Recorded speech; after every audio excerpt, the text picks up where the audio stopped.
The biggest disaster of the famous Apollo space program was Apollo 13.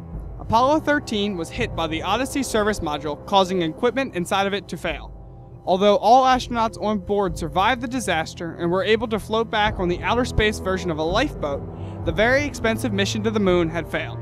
Could the number 13 have anything to do with this space disaster? How could a simple number cause so much trouble?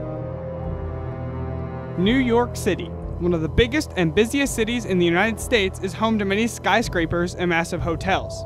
Something that is hard to find in New York City is a building with a 13th story. Based on Otis elevator sales records, about 85% of skyscrapers that have Otis brand elevators in them do not include a 13th floor. According to a USA Today poll, 87% of Americans said that they would be okay if they were placed in a hotel on the 13th floor. In an uncanny response total, 13% of Americans would ask to be placed on a different floor if they were put on the 13th floor. So most of America is not afraid of the number 13. However, it is a unique occurrence that precisely 13% of Americans said that they would ask to change floors. The fear and exclusion of the 13th floor in hotels and skyscrapers is an example of Triskaidekaphobia, or the fear of the number 13. The Twilight Zone Tower of Terror, located in Walt Disney World's Hollywood Studios, stands 13 stories tall. But why is the building only 13 stories? Why isn't it 14, 15, or even 20 stories tall? The Tower of Terror plays into the fear of the 13th floor. Triskaidekaphobia can have significant economic impacts on Western culture. The fear of flying on Friday the 13th can put large holes in the wallets of airlines and airports. On average, about 10,000 fewer people choose to fly in the United States on Friday the 13th. This fear of 13 can have massive economic impacts. According to Lauren Block, the lost business due to the fear of flying and decreased daily business transactions in general on this unlucky day is $800 to $900 million every time the date occurs.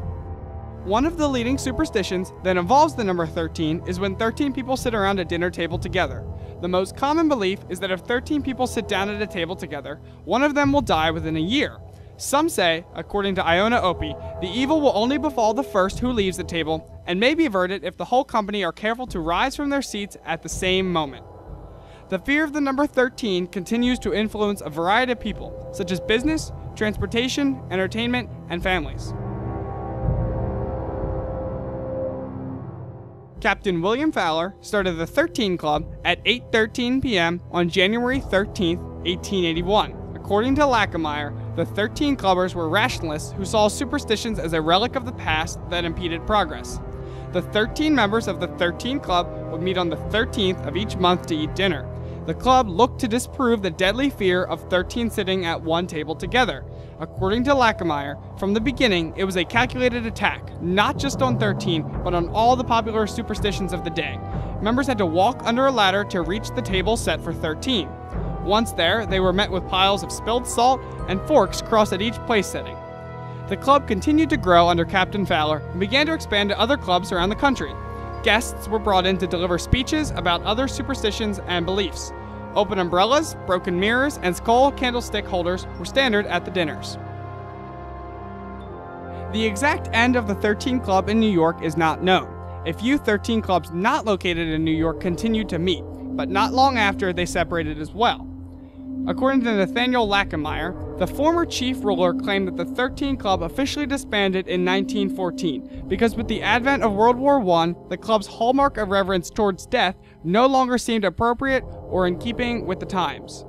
Today, the 13 Club still receives small amounts of media coverage on days such as Friday the 13th.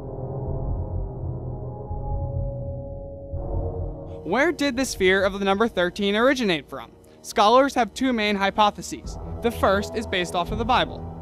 Jesus sat at a table with his 12 disciples for what would be later known as the Last Supper.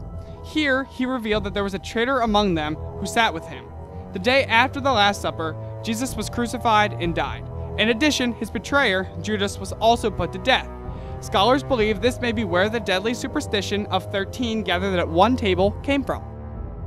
However, according to Nathaniel Lackameyer, to the Christian, 13 represented the benevolent 13 of Christ and his disciples in general, not the faithful 13 of the Last Supper.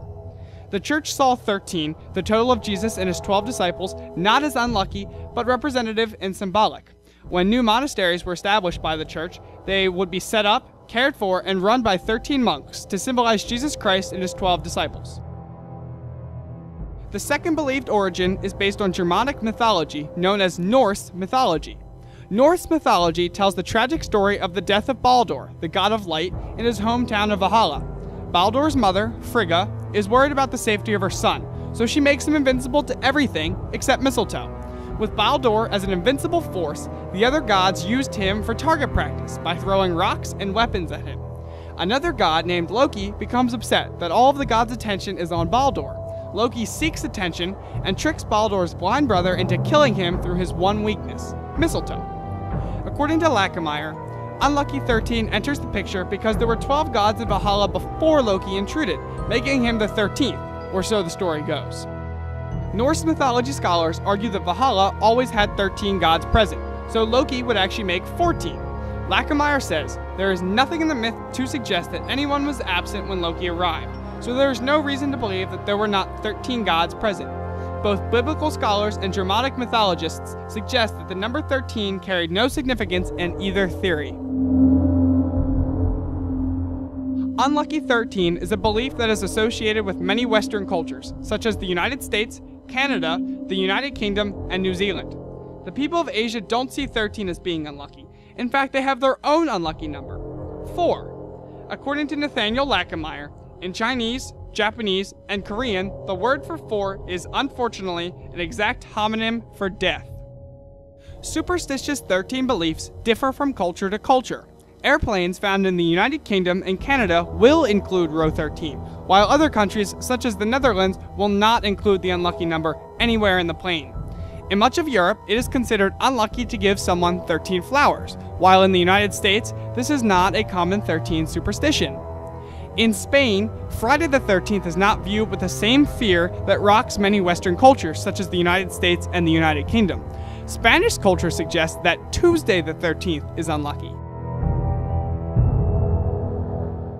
In the United States, one of the most prominent superstitions is Triskaidekaphobia. However, the number 13 was not always seen as unlucky to the American culture. The United States of America was founded by the 13 original colonies. Lackmeyer writes, "It is true that the full title of the Declaration of Independence is the Declaration of Independence of the 13 colonies, and that for the first 15 years of its existence, the United States was the 13 United States of America. For 15 years, on July 4th, the birthday of the United States, the government would hold a 13-gun salute and raise 13 toasts, one to each state. It was not until the addition of the 14th state, Vermont, that this tradition was halted." So where did the fear of the number 13 come from? A definite answer cannot be derived from Norse mythology or biblical references. The fear of 13, or Triskaidekaphobia, continues to influence Western culture, having significant impacts on economics, building projects, transportation, and people.